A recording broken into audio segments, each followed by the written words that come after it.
Senhor Deus, obrigado, Senhor. Porque o Senhor provê para nós as coisas que a gente precisa.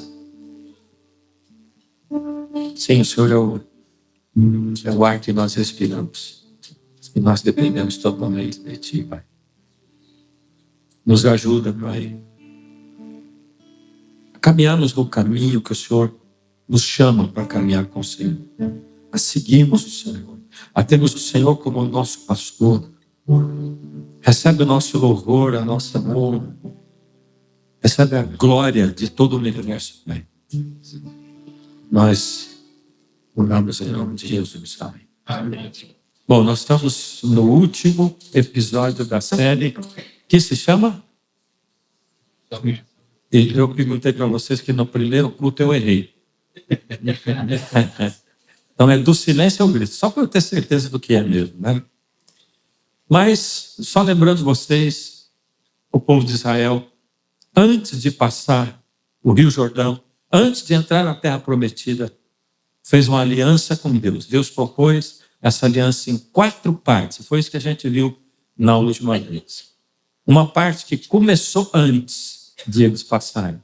E aí, durante a passagem, até que eles comeram a Páscoa, que foi a última das 4 partes dessa aliança. A aliança significa simplesmente um sinal de pertencimento.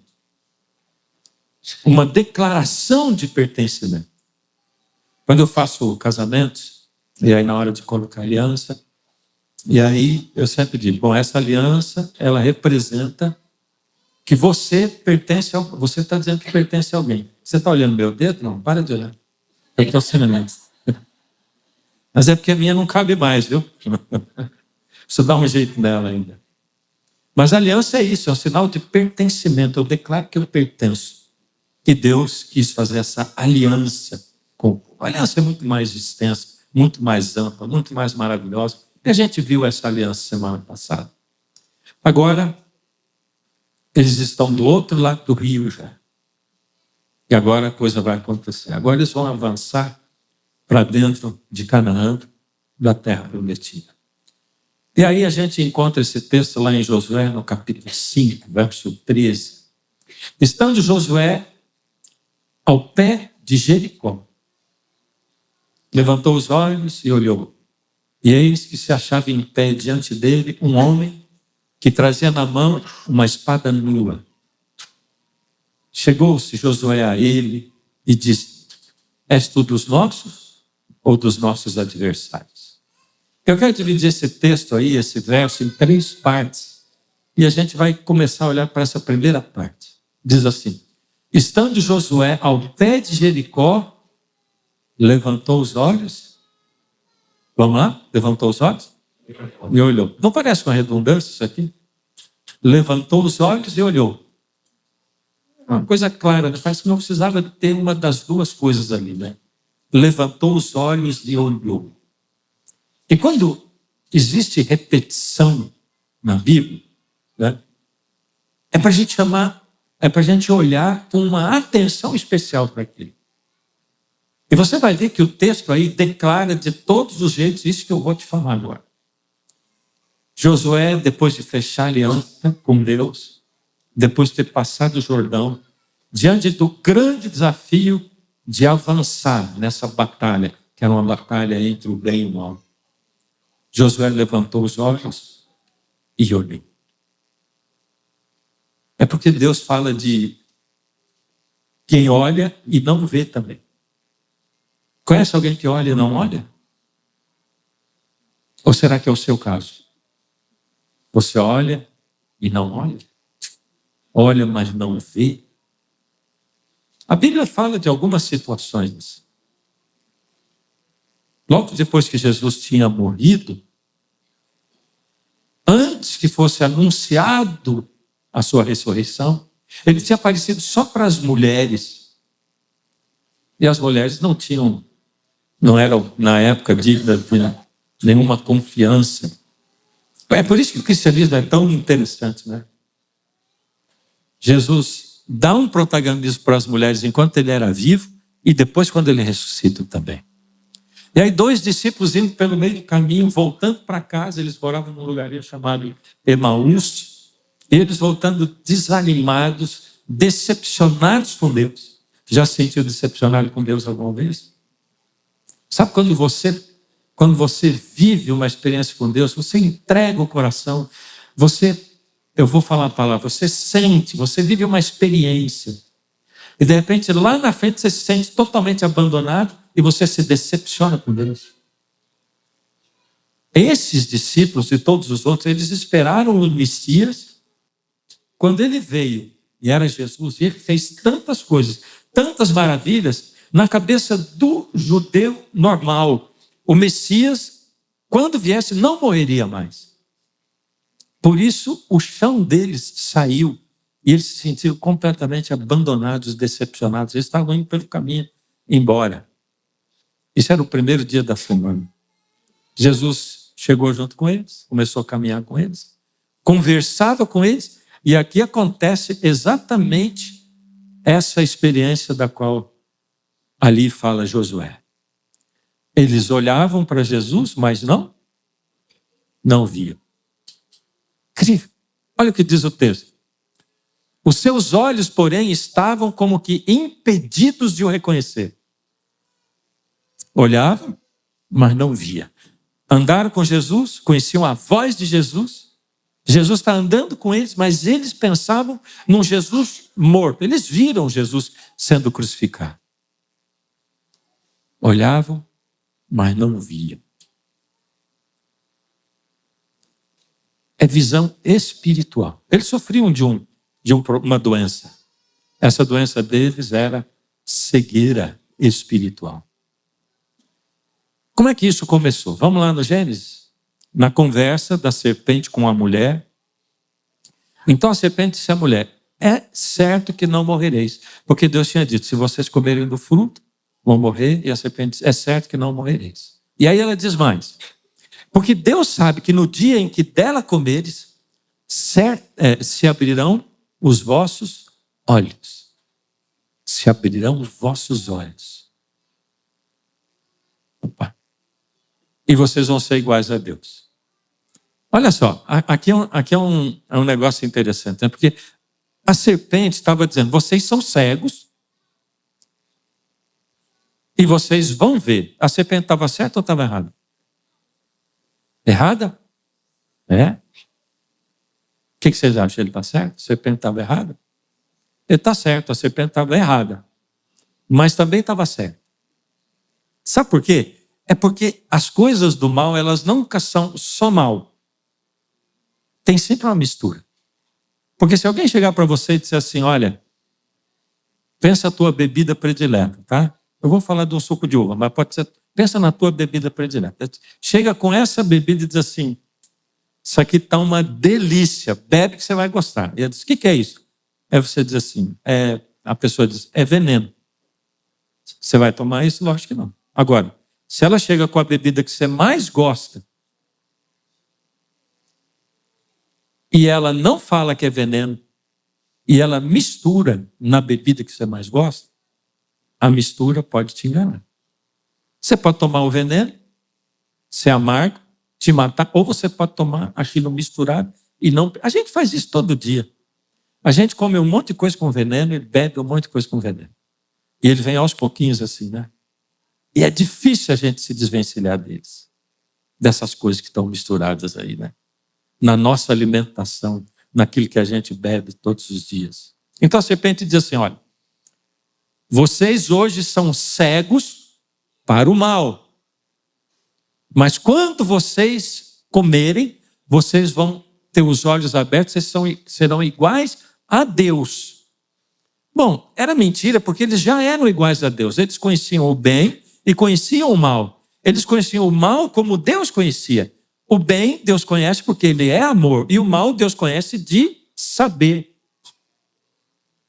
E eles conheciam assim, não de experimentar. Mas a serpente estava dizendo, quando vocês comerem, vocês vão ser como Deus. A mentira, e a serpente estava errada, a mentira é que, na verdade, eles não seriam como Deus. Eles eram como Deus e eles seriam como a serpente. Dá para entender? Porque agora eles iam conhecer o bem, porque tinham conhecido o bem de experimentar, e iriam conhecer o mal, porque iam experimentar o mal. E a serpente experimentou os dois, não Deus. E a partir daquele momento, a Bíblia diz assim, abriram-se então os olhos de ambos, e percebendo que estavam nus, cozeram folhas de figueira e fizeram roupas para si mesmos. A partir daquele momento, eles deixaram de ver o mundo espiritual, porque Deus se encontrava com eles todos os dias. Eles recebiam visita de anjos e diz, na viração do dia, Deus foi lá, Deus ia todo final de tarde conversar com eles. Eles viam Deus, o mundo espiritual. A partir desse momento, não viam mais. E eles viam o pecado, viram que estavam nus e eles começaram a ver o pecado proliferar na terra. Olha que mudança de parâmetro na visão. E a gente, de lá para cá, perdeu a visão espiritual.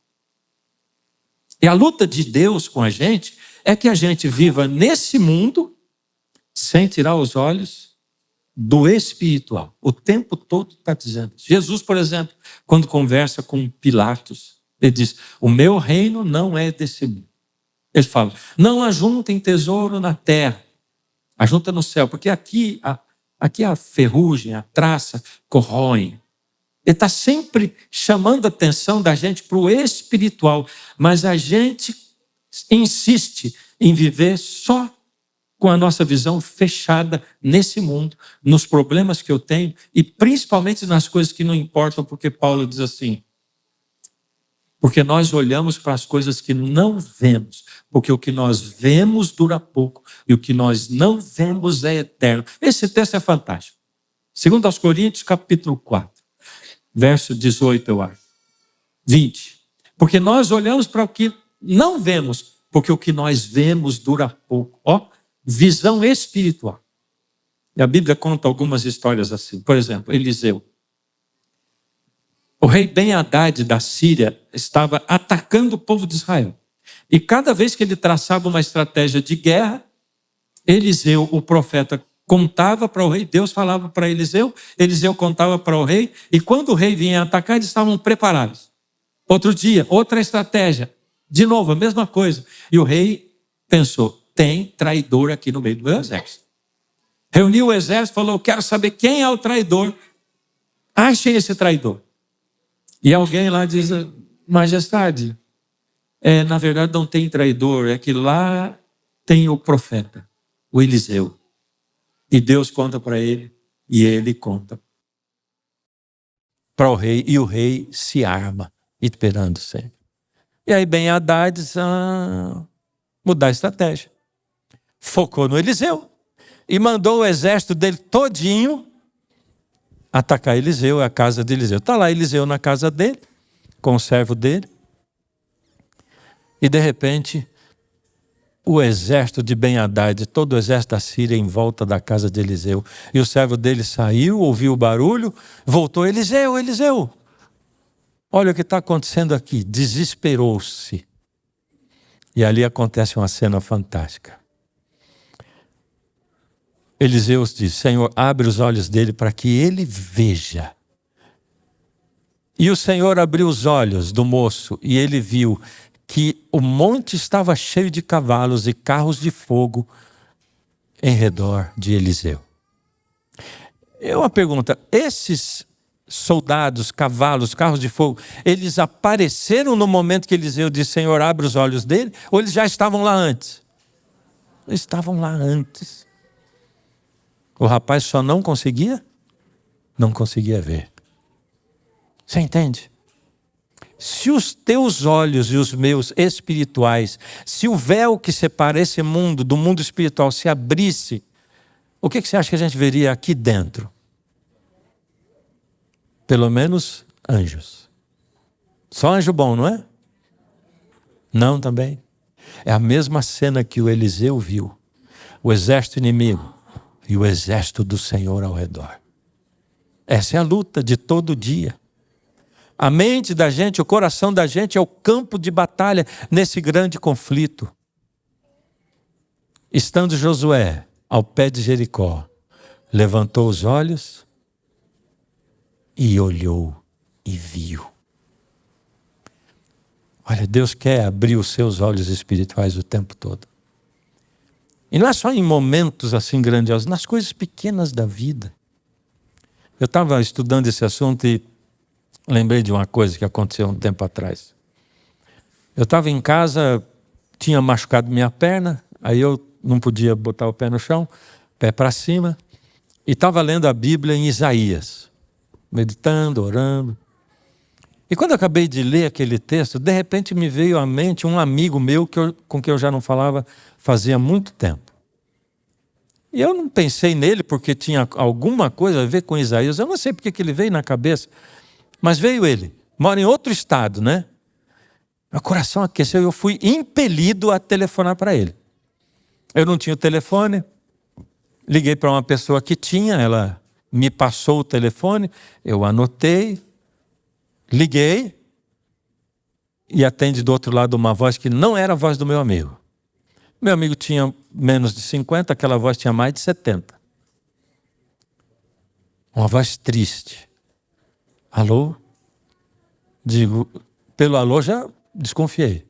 Falei, alô, aí eu queria falar com o fulano de tal, esse telefone é o dele, e a voz falou assim, não, meu filho, não é não.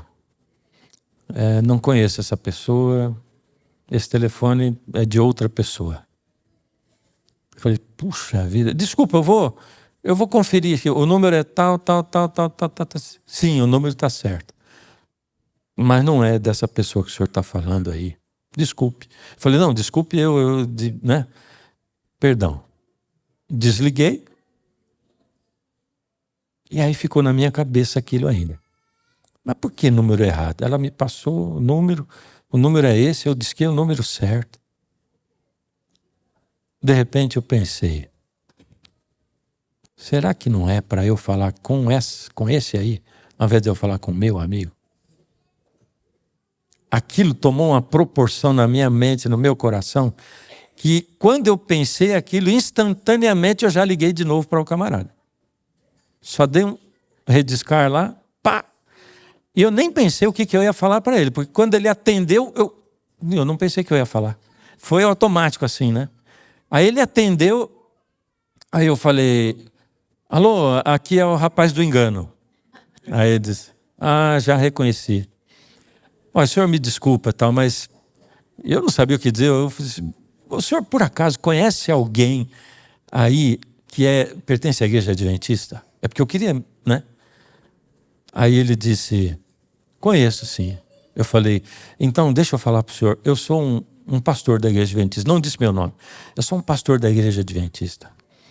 E eu estava aqui em casa lendo a minha Bíblia e de repente contei o contexto para ele e eu disse assim, meu coração aqueceu e eu liguei de novo para o Senhor porque eu acho que eu tenho alguma coisa para falar para o Senhor, mas até ali eu não sabia o que era, né? Eu disse assim, eu posso ler para o senhor o texto que eu estava lendo na Bíblia? Pode. E eu peguei a minha Bíblia. Estava aberta aqui ainda. E eu comecei a ler Isaías 53 para ele. Vou ler uns trechos só. Era desprezado e o mais rejeitado entre os homens. Homem de dores e que sabe o que é padecer. E como um de quem os homens escondem o rosto, era desprezado. E dele não fizemos caso algum. Ele foi oprimido, humilhado, mas não abriu a boca. Como cordeiro foi levado ao matadouro, e como ovelha muda perante os seus tosqueadores, ele não abriu a boca. Ele verá o fruto do penoso trabalho de sua alma e ficará satisfeito. O meu servo.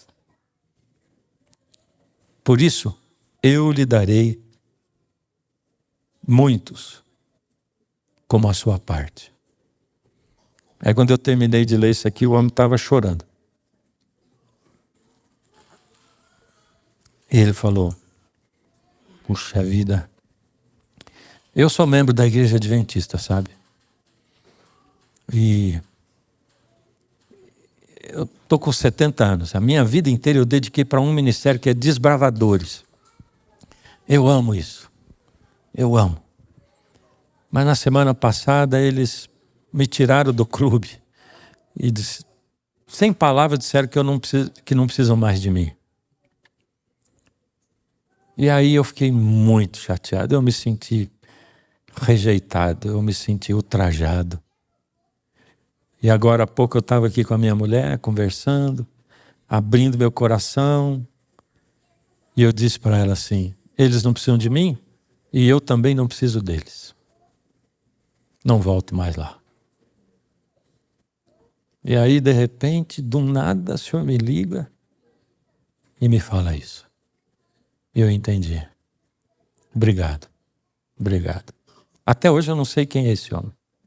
E ele não sabe quem eu sou também. Nunca encontrei com ele. Eu só sei que ele mora em Campo Grande. Porque foi para lá que eu liguei. Ele morava na mesma cidade do meu amigo. E para o meu amigo mesmo eu não liguei.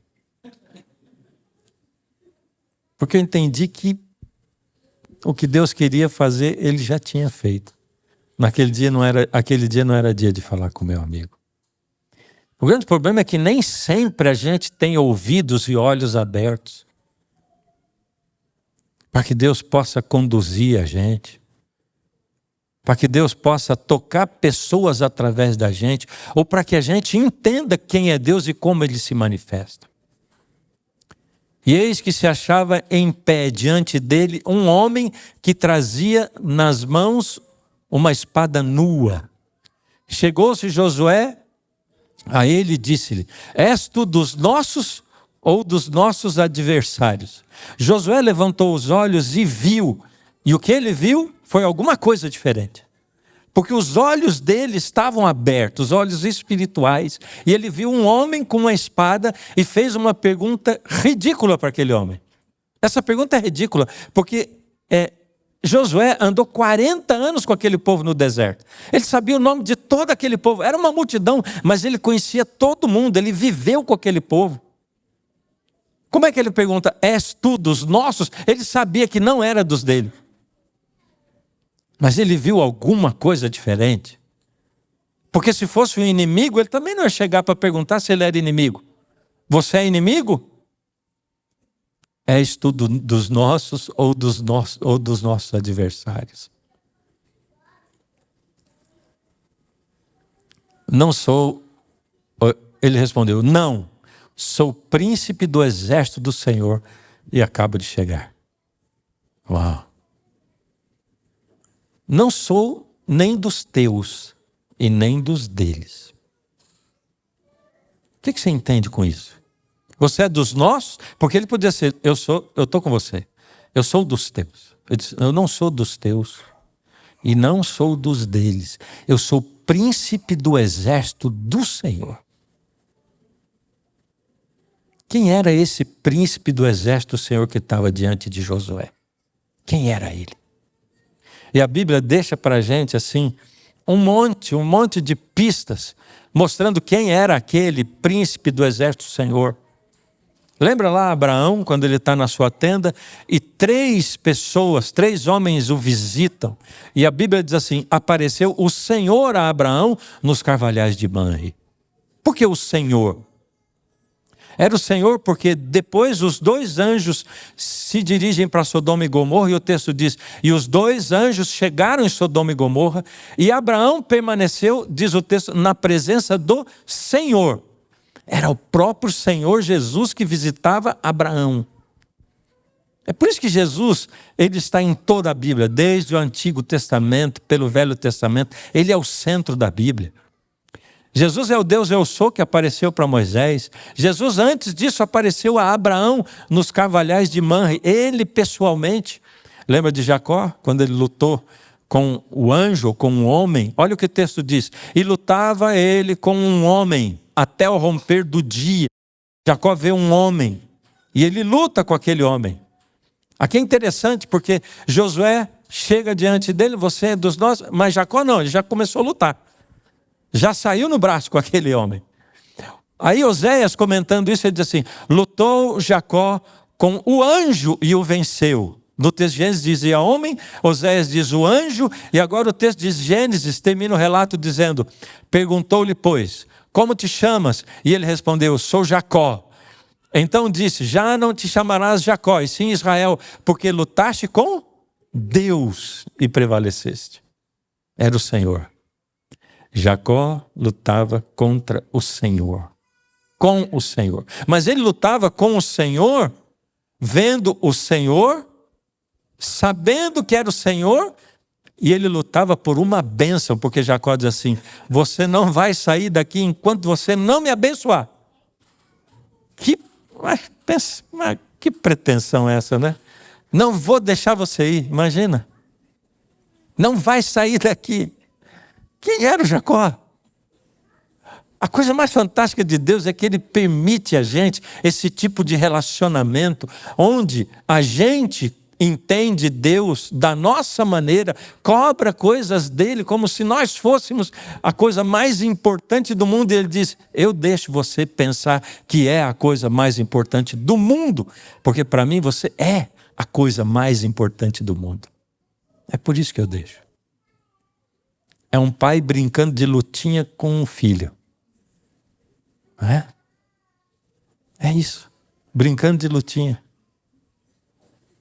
Eu deixo, eu permito, porque para mim você é a coisa mais importante do mundo. E o texto diz: então Josué se prostrou em terra e o adorou e disse-lhe: que diz meu senhor ao seu servo? Interessante. Interessante porque a gente, na maioria das vezes, a gente diz assim: Senhor, por favor, Senhor, eu escolhi essa carreira aqui para mim. Eu escolhi esse rumo para a minha vida. Me abençoa nisso, Pai. Pai, eu vou fazer isso aqui, me abençoa nisso. Eu vou prestar um concurso, me abençoa nisso. Não tem nada, não tem nenhum problema você fazer curso, escolher carreira. A grande questão é que antes de você pedir para Deus te abençoar, é aqui, olha. Que me diz, meu Senhor, ou que diz ao seu servo: eu sou teu servo. O que o Senhor está dizendo para mim? O que o Senhor quer que eu seja? O que o Senhor quer que eu faça? Para onde o Senhor quer que eu vá? Como o Senhor quer que eu haja? O que o Senhor quer que eu seja? Josué simplesmente se prostrou, adorou. O que o Senhor mandar, eu vou fazer. Completa submissão. E o que vem agora? Aquele era o príncipe do exército do Senhor. O próprio Cristo. Ou seja, Jesus disse: Josué, o que eu tenho para te dizer é o seguinte: de agora em diante, lembre, quem luta não são vocês. Eu estou aqui para conduzir a tua vida e essa guerra entre o bem e o mal por você. O exército dos anjos do Senhor estava ali e o príncipe do exército estava ali presente. E olha o que ele disse. Respondeu o príncipe do exército do Senhor a Josué: descalça as sandálias dos teus pés, porque o lugar em que estás é terra santa. E fez Josué assim. Posso te convidar a fazer uma coisa agora? Vamos experimentar fazer uma coisa? Hoje eu vim com a meia sem furo. Tira o teu sapato. Tira. Põe o pé nesse chão aí. É interessante, a gente sente a textura do chão, estando de meia ou sem meia.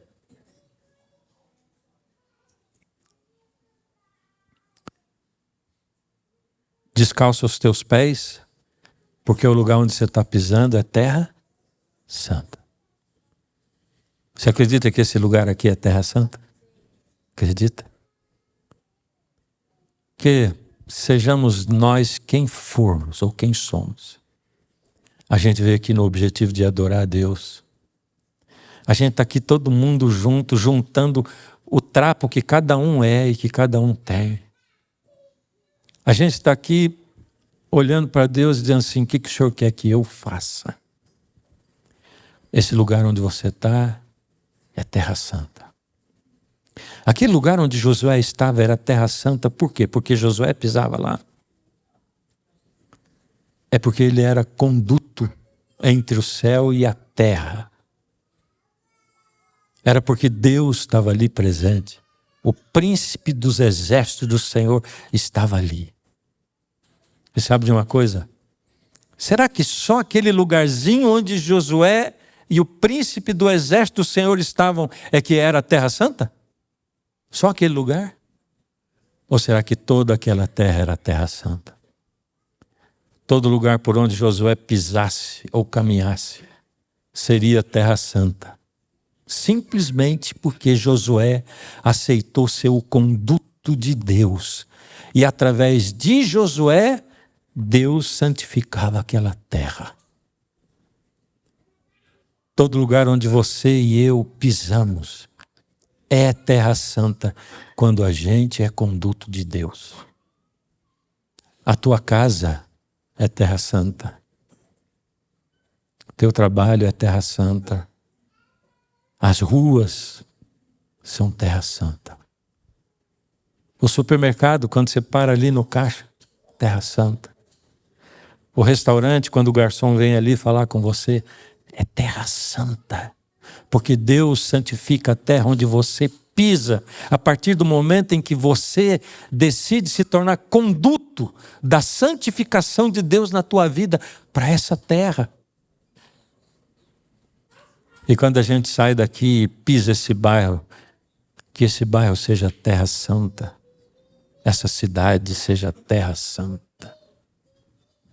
Simples assim. Simples assim. O lugar onde você está pisando é Terra Santa.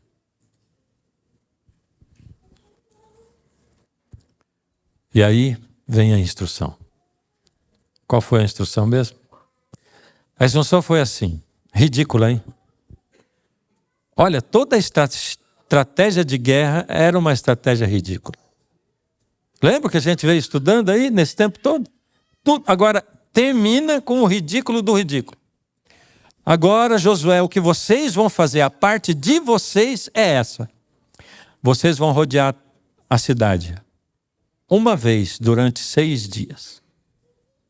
E ninguém vai dizer nada. Silêncio completo. A arca do concerto na frente.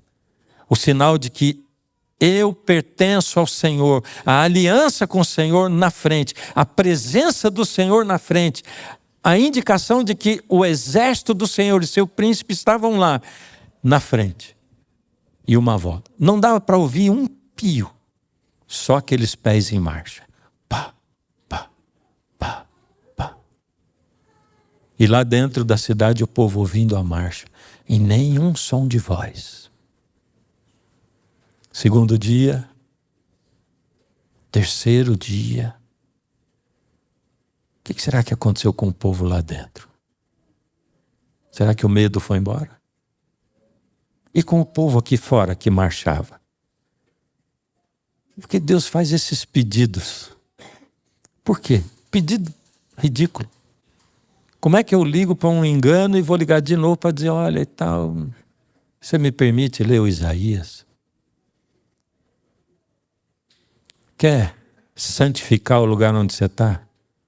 Depois de conhecer uma pessoa e conversar com ela, pede para orar com ela.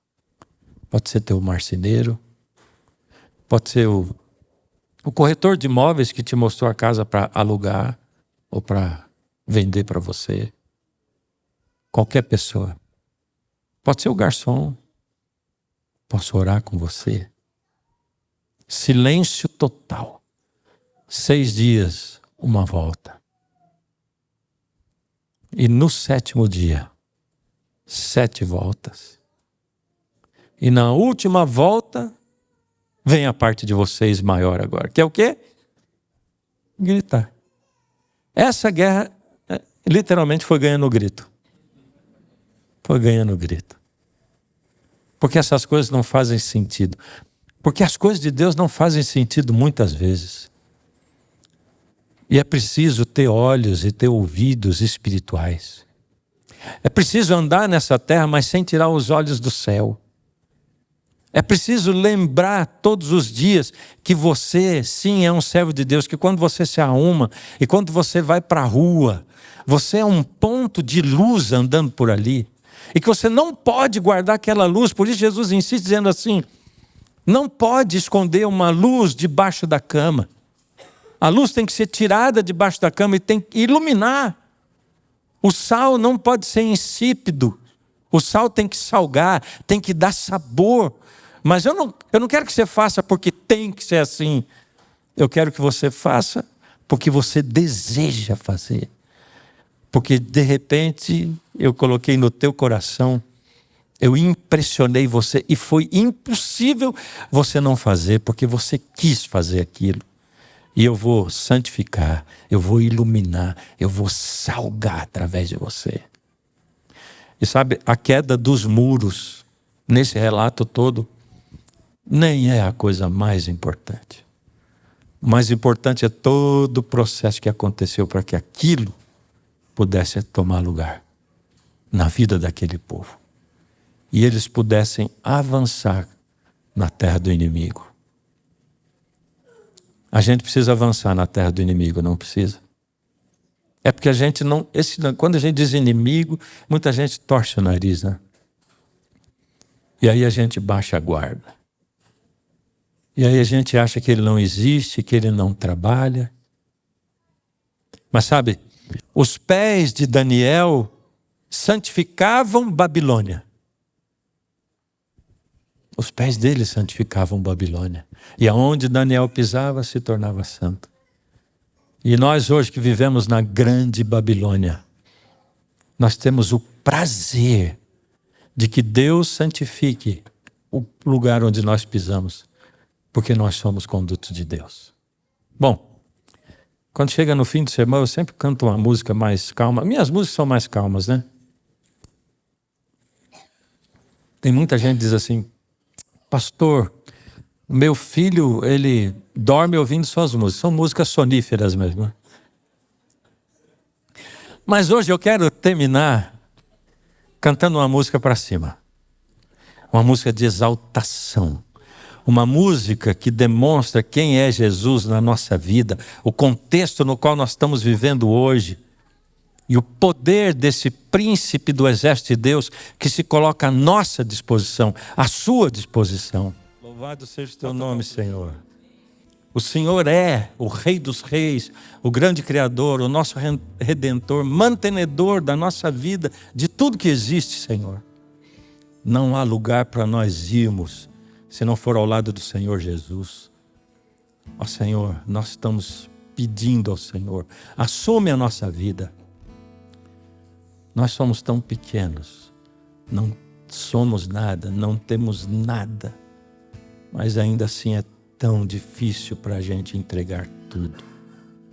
Nos ajuda, Pai, dá força, abre os nossos olhos, abre os nossos ouvidos, os sentidos, Pai, para que a gente consiga entender a amplitude, a imensidão que é viver nessa vida pertencendo ao Senhor, sendo conduto da santificação do Senhor no lugar onde nós pisamos, na igreja, na cidade, em casa.